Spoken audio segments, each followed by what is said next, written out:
दोस्तों, कुंडली में 12 भाव होते हैं और उस 12 भाव में जितने भी फल हैं वो हर इंसान को मिलता है, किसी को कम तो किसी को ज्यादा, क्योंकि हर इंसान के पास वही 12 भाव, 9 ग्रह और 27 नक्षत्रों वाली कुंडली है। अमीर इंसान की कुंडली में या सफल इंसान की कुंडली में ग्रहों और नक्षत्रों की संख्या ज्यादा नहीं हो जाती और गरीब इंसान की कुंडली में भावों की संख्या और ग्रहों की संख्या घटकर कम नहीं हो जाते। सबके पास वही है, इसीलिए हर इंसान के जीवन में एक ही तरह की घटनाएं घटती है, कोई किसी से अलग नहीं है। हर घटना किसी के साथ कम तो किसी के साथ ज्यादा। हर घर में महाभारत की कहानी दोहराई जा रही है। ये महाभारत भी किसी के घर में बड़े रूप में तो किसी के घर में छोटे रूप में। हर सास कभी बहू और कभी बेटी होती है, तो हर ससुर पहले पिता बनता है, उसके पहले वो बेटा होता है। हर घर की कहानी एक ही होती है। जैसे चौथे भाव से सुख और दुख देखा जाता है, तो हर इंसान को सुख मिलता है, किसी को कम तो किसी को ज्यादा, किसी को जीवन के एक पड़ाव में तो किसी को जीवन के दूसरे पड़ाव में, मगर मिलता जरूर है। ऐसा नहीं कह सकते कि कोई इंसान अपने जीवन में कभी सुखी ही नहीं रहा। इसी प्रकार दुख के साथ भी है। दुख भी हर इंसान को मिलता है, किसी को कम तो किसी को ज्यादा, किसी को जीवन के किसी पड़ाव में तो किसी को किसी पड़ाव में। इसमें भी आप ये नहीं कह सकते कि कोई इंसान कभी दुखी ही नहीं हुआ। ऐसे ही धन के साथ भी है। धन के बिना तो जीवन ही संभव नहीं है। धन भी इस जीवन में हर इंसान को मिलता है, किसी को कम तो किसी को ज्यादा। कहने का मतलब है कि हर व्यक्ति के पास वही 12 भावों वाला जन्म कुंडली है, जिसमें जो 12 भाव हैं उसमें जितने भी फल हैं वो हर इंसान को मिलता है। किसी को किसी भाव का फल ज्यादा मिलता है तो किसी को किसी भाव का। जन्म सबका होता है। जन्म के बाद बचपना, बचपन के बाद जवानी, फिर बुढ़ापा और फिर मृत्यु। सभी की 5 ज्ञानेंद्रियां होती हैं, जीभ, आँख, कान, नाक और त्वचा। सभी की 5 काम इंद्रियां होती हैं, मुंह, हाथ, पैर, अपान और जनानंग। सभी के 4 ही आंतरिक अंग होते हैं, बुद्धि, मन, चित्त और अहंकार। सभी के शरीर में 6 प्रकार के रस होते हैं, मीठा, खट्टा, नमकीन, कड़वा, तीखा और कसैला। और सभी के शरीर में 7 ही चक्र होते हैं, मूलाधार चक्र, स्वादिष्ठान चक्र, मणिपुर चक्र, अनाहत चक्र, विशुद्धि चक्र, आज्ञा चक्र और शरीर के बाहर 7वां चक्र, सहस्त्रा चक्र। सभी के शरीर में 7 ही घटक तत्व होते हैं, रस, रक्त, मांस, वसा, अस्थि, मज्जा और शुक्र। सभी के रस का रंग सफेद, रक्त का रंग लाल, मांस का रंग कृष्ण, वसा का रंग धूम्र, हड्डी का रंग पीला, मज्जा का रंग भूरा और शुक्र का रंग पीला या सफेद होता है। और भी बहुत कुछ है जो समान है। कहने का मतलब है सबकी एक ही कहानी है। दोस्तों, इस जीवन में जिसको 12 भाव से संबंधित फल कम मिलता है वो तो दुखी और तनावपूर्ण जीवन जी ही रहा है। उसके पास तो इसके अलावा कोई चारा ही नहीं है। लेकिन मजे की बात यह है कि जिसको ये फल ज्यादा मिल रहा है, जो साधन संपन्न है, वो फल कम मिलने वाले से भी ज्यादा तनाव की जिंदगी जी रहा है। जिसको फल कम मिलते हैं उसका समस्याओं से घिरा रहना और अभावपूर्ण जिंदगी जीना तो समझ में आता है, लेकिन जिसको फल ज्यादा मिलता है वो क्यों सुखी जीवन व्यतीत नहीं कर पाता? तो दोस्तों, इसका कारण है व्यक्ति की असीमित इच्छाएं और एक दूसरे की नकल करना। उसके पास है तो मेरे पास क्यों नहीं है? जो भी व्यक्ति, चाहे वो ज्यादा फल मिलने वाले के कैटेगरी में है या कम फल मिलने वाले के कैटेगरी में है, अगर उसने अपनी कुंडली को और अपने कुंडली में बनने वाले समय चक्र को नहीं समझा, तब ये समस्या और भी बहुत बढ़ जाती है। इस दुनिया में जितने भी लोग हैं, जिसने अपनी कुंडली और कुंडली के समय चक्र को नहीं समझा, वो कभी भी सुखी जीवन जी ही नहीं सकता। वो हमेशा ऐसी चीजों के पीछे भागते रहेगा जो या तो उसे मिलनी ही नहीं है या मिलने में अभी देरी है। अब सवाल ये है कि ये फल किसी को कम और किसी को ज्यादा मिलते क्यों हैं? तो दोस्तों, इसका पहला कारण है कुंडली में बनने वाले योग या जिसे आप प्रारब्ध कहते हैं। इन्हीं 12 भाव, 9 ग्रह और 27 नक्षत्रों से हर इंसान की कुंडली में अलग अलग प्रकार के योग बनते हैं। किसी का कोई ग्रह बली है तो किसी का कोई ग्रह, किसी का कोई भाव अच्छा है तो किसी का कोई भाव। इन्हीं भावों और ग्रहों के कारण किसी के कुंडली में बहुत सारे अच्छे योग बनते हैं तो किसी की कुंडली में बहुत सारे बुरे योग, जिससे उसको मिलने वाला फल बदल जाता है। तो आइए सबसे पहले ये जानते हैं कि किसी के कुंडली में अच्छे योग और किसी के कुंडली में बुरे योग बनते क्यों हैं, और क्या इन योगों को उपायों के द्वारा बदला जा सकता है। क्योंकि अगर आपने इसको समझ लिया तो जो आप चाहोगे वो आपको इस दुनिया में मिलेगा। कोई चीज़ आपके लिए असंभव नहीं रहेगी। और उसके बाद बात करेंगे कि समय चक्र क्या है और ये कैसे हर व्यक्ति के जीवन को प्रभावित करता है। यही है जिसने व्यक्ति के जीवन को नरक बना के रखा है, चाहे वो अमीर हो या गरीब। समय चक्र ही है जो इंसानों में ये भाव पैदा करता है कि मैं ही हूँ सब कुछ, जो चाहे वो कर सकता हूँ, और ये भी कि मेरे बस में कुछ भी नहीं, मैं जो चाहता हूँ वो होता ही नहीं होगी। ये दुनिया एक रंगमंच है और हम उस रंगमंच के कठपुतली हैं, यानी कि एक किरदार है जिसकी डोर ऊपर वाले के हाथ में है। वो जैसे चाहता है हमें नचाता है। इस रंगमंच में हमारा रोल फिक्स है। हम अपना रोल अदा करने के लिए आते हैं, रोल अदा करते हैं और चले जाते हैं। हमारा रोल क्या करना है और क्या नहीं करना है ये सब पहले से तय है। अब सवाल ये उठता है कि ये जो पहले से तय है ये तय कौन करता है, किसके हाथ के कठपुतली हैं हम। तो जवाब है दोस्तों, हम खुद हैं जो खुद को नचाते हैं, लेकिन अभी के कर्मों से नहीं, पूर्व के कर्मों से। हम ही तय करते हैं कि हमारे साथ क्या होना है और क्या नहीं होना है। हम ही अपने भाग्य को बनाने और बिगाड़ने वाले होते हैं। एक चीज आप लिख लीजिए कि भगवान का हमारे भाग्य में कोई दखल नहीं होता। वो प्रकृति के नियम के विरुद्ध कभी जाते ही नहीं है। उन्होंने हमें ही हमारा कर्ता धर्ता बना के रखा है। अब जो हमने बोया है वही फसल तो हम काटेंगे। अब हमने अगर बबूल बोया है और भगवान से कहें या प्रार्थना करें कि उसे अमरूद बना दे, तो वो ऐसा कभी नहीं करते, क्योंकि ये प्रकृति के नियम के विरुद्ध है। बबूल के बीज से बबूल ही निकलेगा। तो जो आपकी जन्म कुंडली है ना, वो आपके पूर्व जन्म के कर्म का आईना है। यही आपका प्रारब्ध है, भाग्य है या आपकी नीति है, जिसको किसी और ने नहीं बल्कि आपने अपने कर्म से ही बनाया है। जैसा आपने कर्म किया है उसी प्रकार की कुंडली लेकर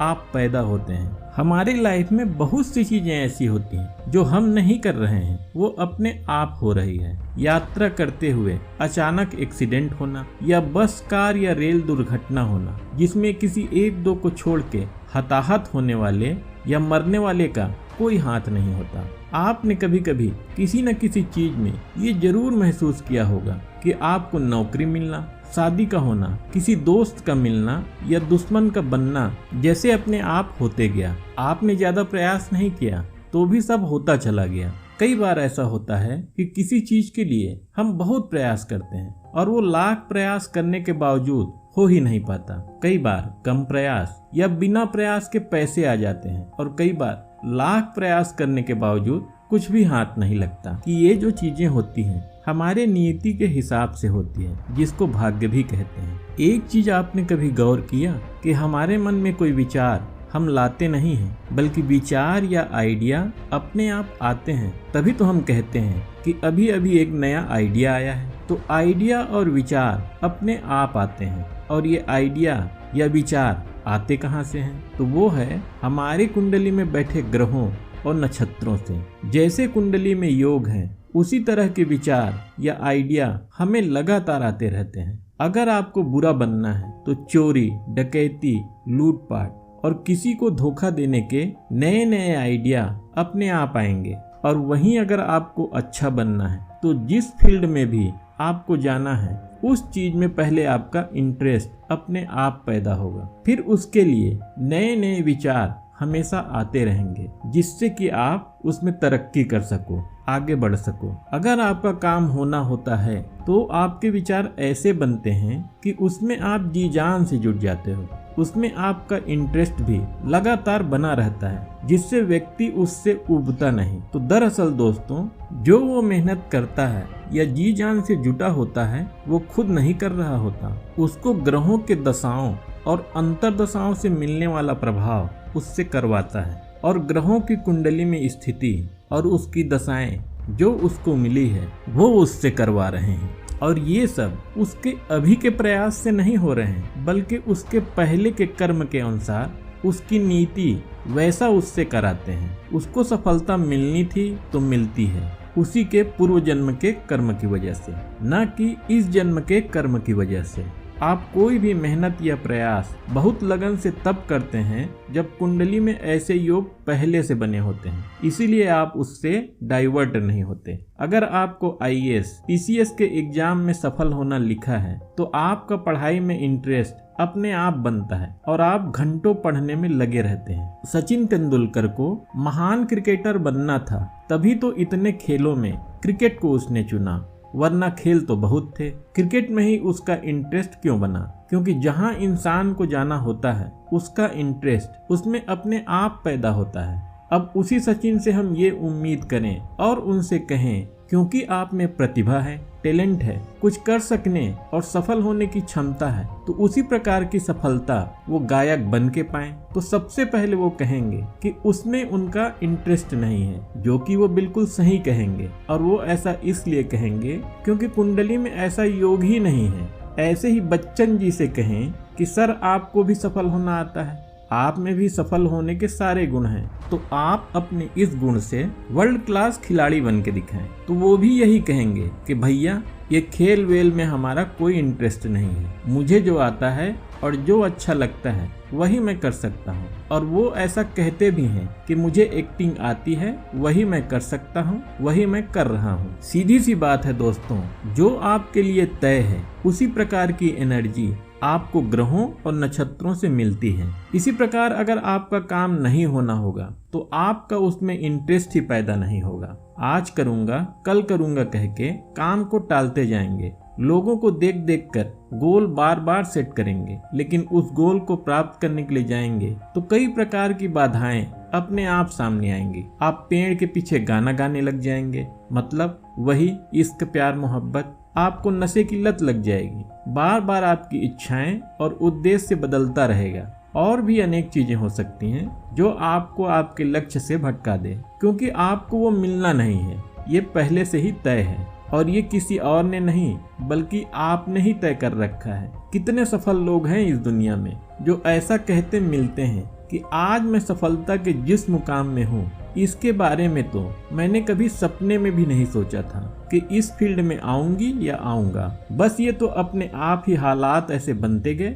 और सब होता चला गया। तो अब ये भाग्य बनता कैसे है, तो बहुत छोटे तरीके से बताने की कोशिश करता हूँ। देखिए, जब आपसे कोई मदद मांगने आता है, तो जब आप किसी की मदद करते हैं तो वो भी आपका प्रारब्ध बनता है, और जब आप मदद नहीं करते हैं तो भी आपका प्रारब्ध बनता है। एक आपके अच्छे कर्म के, ये आपको आने वाले समय में अपने आप सफलता दिलाने का काम करता है, और जो आपने मदद नहीं की वो आपका बुरा कर्म है, वो आपको असफलता दिलाने का काम करेगा। अगर आपका काम अटकता है, धोखा मिलता है या आपके साथ बहुत बुरा बर्ताव होता है, तो मान के चलिए कि आपने भी कभी किसी को धोखा दिया है, संकट में डाला है या बहुत ज्यादा तकलीफ दी है, वही आपको वापस मिल रहा है। ऐसे ही हमारे कर्मों से ही हमारी जन्म कुंडली बनती है, जिसको लेकर हम पैदा होते हैं। देखिए, अगर आपका बड़ा घर बनना है तो घर तब बनेगा जब कुंडली में उसके योग बनेंगे। जब योग बनेंगे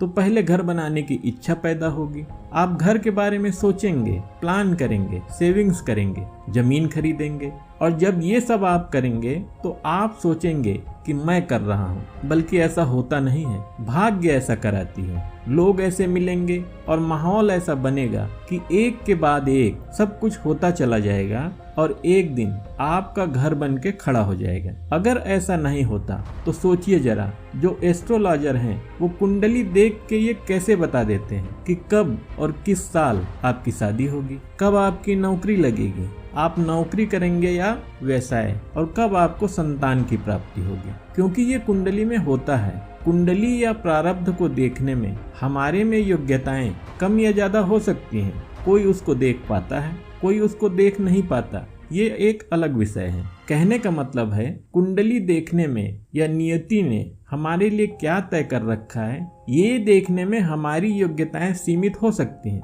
लेकिन कुंडली सही होती है। इसीलिए कहा जाता है कि भाग्य से ज्यादा और समय से पहले कुछ नहीं मिलता। भाग्य जो कुंडली में अच्छे योग हैं और समय ग्रहों की दशा और अंतर्दशा है जो जन्म के समय ही तय हो जाती है कि किस ग्रह की दशा कब आएगी और किस समय क्या क्या हमें प्राप्त होगा। ग्रहों की दशाएं और अंतर्दशाएं ही हमारी इच्छाएं, हमारी आदतें और हमारी सफलता असफलता को निर्धारित करती है। हमारे हाथ में कुछ भी नहीं है। इसीलिए व्यक्ति में लाइफ के अलग अलग पड़ाव में बहुत ज्यादा बदलाव देखने को मिलता है। एक ही लाइफ में व्यक्ति साधु से शैतान और शैतान से साधु बन जाता है, क्योंकि ग्रहों के प्रभाव के कारण उसके विचार और इच्छाओं में बहुत ज्यादा परिवर्तन हो जाता है, जिससे उसके जीवन जीने का तरीका भी बदल जाता है। और ये सब कोई और नहीं बल्कि हमारी नियति ही तय करती है, जिसको किसी और ने नहीं बल्कि हमने अपने ही कर्मों से बनाया है। असल में दोस्तों, जिस चीज से व्यक्ति को सफलता मिलती है उस चीज को वो करता ही नहीं, जो है सत्कर्म, सेवा और धर्म के मार्ग पर चलना। एक चीज समझ लीजिए, सत्कर्म मतलब सफलता, बड़ी गाड़ी, बड़ा घर और समाज में मान सम्मान। और जितना ज्यादा सत्कर्म उतनी ही बड़ी सफलता। अगर आप समझते हैं कि गलत कर्म, झूठ और बेईमानी करने वाले ज्यादा सफल हैं, तो ये आपकी गलत फहमी है। वो जो आज सफल हैं वो अपने पूर्व कर्म के कारण हैं, और आज जो वो सफल हो रहे हैं वो आज के कर्मों के कारण नहीं हो रहे हैं। वो भले ही सफल दिख रहे हैं, लेकिन आने वाले असफलता की ओर वो जा नहीं रहे हैं बल्कि भाग रहे हैं। अब सवाल उठता है कि क्या अपने पूर्व जन्म के कर्म के द्वारा जो प्रारब्ध बना है उसको उपाय के द्वारा सुधारा नहीं जा सकता? तो जवाब है दोस्तों, बिल्कुल सुधारा जा सकता है, लेकिन हमें पहचानने की जरूरत है कि किन रास्तों, किन उपायों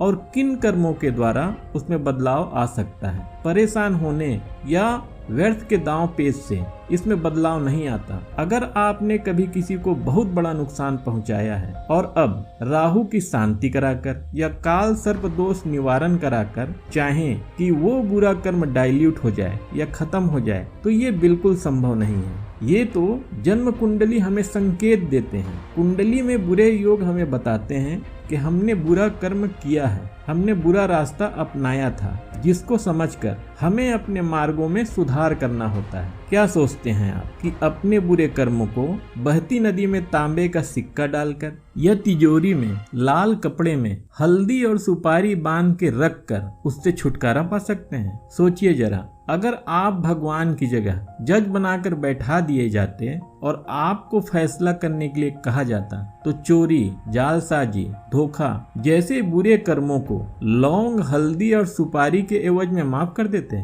उसको उसके कर्म के बराबर दंड नहीं देते? बिल्कुल देते। और अगर नहीं भी देते तो कम से कम इतने सस्ते में तो न छोड़ते। इसीलिए सत्कर्म किए जा, फल की चिंता छोड़ दो। जिस तरह खाना खाने के बाद उसकी पौष्टिकता का इस्तेमाल कहाँ होना है वो हम डिसाइड नहीं करते, वो नियति करती है। उसी तरह सत्कर्म करने के बाद उसके अच्छे फल किस रूप में प्राप्त होंगे और बुरे कर्म करने के बाद संकट और परेशानी हमें किस रूप में प्राप्त होगी, वो विधि का विधान ही तय करती है। क्योंकि भले ही अपने लाइफ के कर्ता धर्ता आप खुद हो, लेकिन आपके लाइफ के मैनेजर तो ऊपर वाला है। किस कर्म के फल को कहाँ एडजस्ट करना है वो वही तय करता है। शास्त्रों में ये कहीं नहीं लिखा है कि इस जन्म के कर्म का फल अगले जन्म में ही मिलेगा। अगर इस जन्म के कर्म हमारे ऐसे हैं या हम ऐसा बना लेते हैं जो पिछले जन्म के कर्म को डाइल्यूट या खत्म कर सकता है, तो वो बिल्कुल खत्म हो सकता है।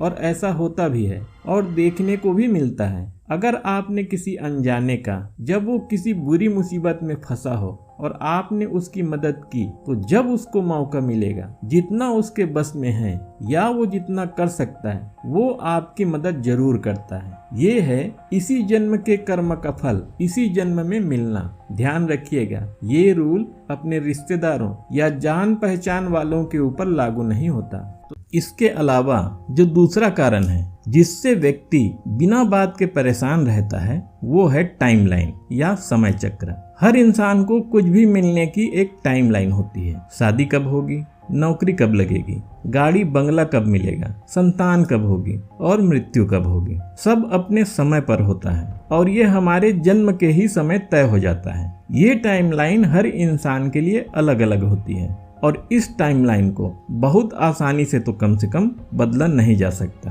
किसी के टाइमलाइन में नौकरी पहले होता है, शादी बाद में। किसी के टाइमलाइन में शादी पहले होता है, नौकरी बाद में। किसी के टाइमलाइन में शादी, संतान सब पहले होता है और उसके बहुत बाद नौकरी। दोस्तों, व्यक्ति के जीवन में तनाव, समस्याएं, लड़ाई झगड़ा, मनमुटाव और खून खराबा तब पैदा होता है जब वो इस टाइमलाइन और कुंडली में बन रहे अपने योगों को ना समझकर उसको बदलने या जो चीज उसको मिलने का समय तय है उसे जल्दी प्राप्त करने की कोशिश करता है। देखिए, हर व्यक्ति को कितना और कब मिलना है ये पहले से तय है। इसीलिए कहा जाता है कि समय से पहले और भाग्य से ज्यादा कुछ नहीं मिलता। इस दुनिया में हर इंसान दुखी क्यों है? क्योंकि वो दूसरे के समय चक्र और प्रारब्ध से बहुत ज्यादा आकर्षित होता है। वो चाहता है कि किसी दूसरे के साथ जो अच्छी चीजें हो रही है उसके साथ भी वैसा ही हो। उसकी शादी हो गई, नौकरी लग गई, उसने तो बड़ा घर बना लिया, मेरे को ये सब क्यों नहीं मिल रहा है? मेरी शादी क्यों नहीं हुई? मेरी नौकरी क्यों नहीं लगी? ये बिना जाने कि उसकी कुंडली में कैसे योग हैं और उसकी टाइमलाइन क्या है। यहीं से शुरू होता है व्यक्ति के जीवन से सुख और चैन का जाना और जीवन में डिप्रेशन, तनाव और चिंताओं का आना। अगर किसी को कुछ मिल गया तो सबसे पहले ये जान लीजिए कि वो उसके प्रारब्ध में था, उस प्रारब्ध में जिसको उसने पूर्व जन्म के सत्कर्मों से बनाया है, न कि इस जन्म के कर्म से। उसे आज के कर्मों से कुछ नहीं मिल रहा है, ये आप अच्छी तरह से जान लीजिए। और ये मैं नहीं कह रहा हूँ, बल्कि आपकी जन्म कुंडली कहती है। देखिए, जो जन्म कुंडली लेकर हम पैदा होते हैं वो हमारा प्रारब्ध है, जिसे डेस्टिनी या नियति भी कहते हैं। कुंडली से पता चलता है कि हमें क्या क्या मिलना है और ग्रहों की दशाएं और अंतरदशाएं हमारा समय चक्र है, जिससे पता चलता है कि जो चीजें हमें मिलनी है वो कब कब मिलनी है। आप लाख प्रयास कर लें, अगर आपको कोई चीज मिलना लिखा भी है तो भी उसको आप अपने दम में जल्दी नहीं पा सकते। वो मिलेगा अपने टाइम से ही, जो ग्रहों की दशाओं से पता चलता है। ग्रहों की दशाओं का हमारे जीवन में बहुत महत्वपूर्ण रोल है। ग्रहों की दशाएं ही ये तय करती है कि हमें कब और क्या मिलना है, शादी कब होगी, नौकरी कब लगेगी, घर कब बनेगा और गाड़ी कब मिलेगी। और ये सभी जन्म के समय ही तय हो जाता है। ग्रहों की दशाएं ही बताती है कि कब हमें जीवन में तरक्की मिलेगी और कब हमें परेशानियों का सामना करना पड़ेगा। यही आपकी टाइमलाइन है। ये सबके लिए अलग अलग होता है। इसमें ये फिक्स होता है कि किसको कब क्या मिलेगा। इसमें किसी को नौकरी पहले मिलना तय है तो उसे नौकरी मिलती है। किसी के जीवन में संघर्ष पहले लिखा है तो संघर्ष मिलता है। किसी की शादी पहले तय होता है, किसी की बहुत देर में। इसको आप किसी की तरह बनकर या किसी ने किसी चीज को पाया है उसके तरीके को अपनाकर उस चीज को जल्दी नहीं पा सकते। किसी ने अगर पाया है तो वो उसका प्रारब्ध था और उसके टाइमलाइन में वहां पर तय था जहां उसको मिला। किसी ने अगर शेयर मार्केट में खूब पैसा बनाया है तो वो उसका प्रारब्ध है और वो उसके समय चक्र में भी था कि इस समय वो शेयर मार्केट से खूब पैसा बनाएगा। अब अगर आप उसको देखकर उसके तरीके को अपनाकर चाहोगे कि आप भी पैसा बना लोगे तो ये आपकी भूल होगी, जब तक कि वो आपकी कुंडली में दिखेगा नहीं और आपके समय चक्र में भी। तो दोस्तों, अब जीवन में अगर आप शांति चाहते हैं, तनाव से मुक्त रहना चाहते हैं, तो इस समय चक्र को आपको समझना होगा। ये वीडियो कैसा लगा मुझे कमेंट बॉक्स में कमेंट करके जरूर बताइएगा। तो आज के लिए बस इतना ही। ये वीडियो देखने के लिए बहुत बहुत धन्यवाद।